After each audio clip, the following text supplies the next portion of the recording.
Torre de Pisa. Tá tocando sino lá embaixo. Aqui é uma catedral. Vamos andar até lá. Aqui algumas lembrancinhas para comprar.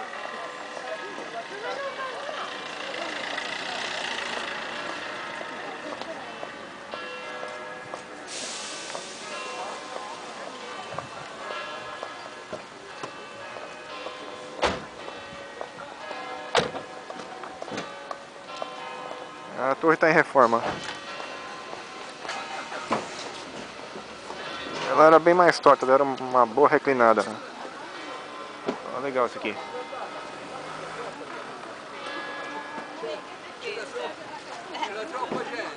A volta, gente.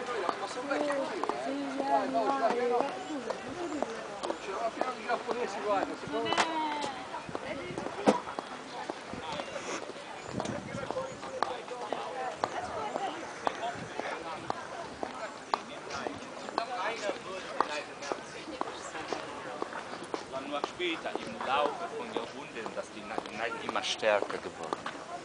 Turistas alemães. Mas eu achei a torre mais bonita do que ela é. Quer dizer, achei que ela era mais feia do que ela é. Ela é toda branquinha. É bonita, sim. É muito inclinada. Então, quando interditaram, ela estava Mais torta? bem mais torta, estava quase no chão, estava quase caindo. Isso, cara. É por isso que...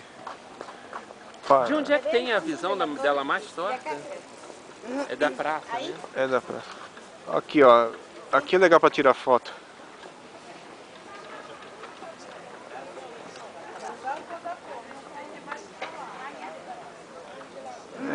Essa cidade só tem isso. Tem a torre, tem essa catedral aqui e essa outra aqui que eu não sei. Também deve ser uma igreja também.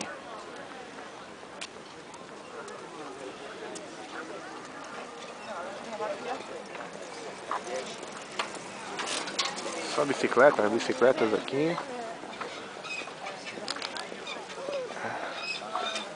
Comércio aqui, ó, de monte, né? Lembrancinha. Tem restaurantes. E mais nada.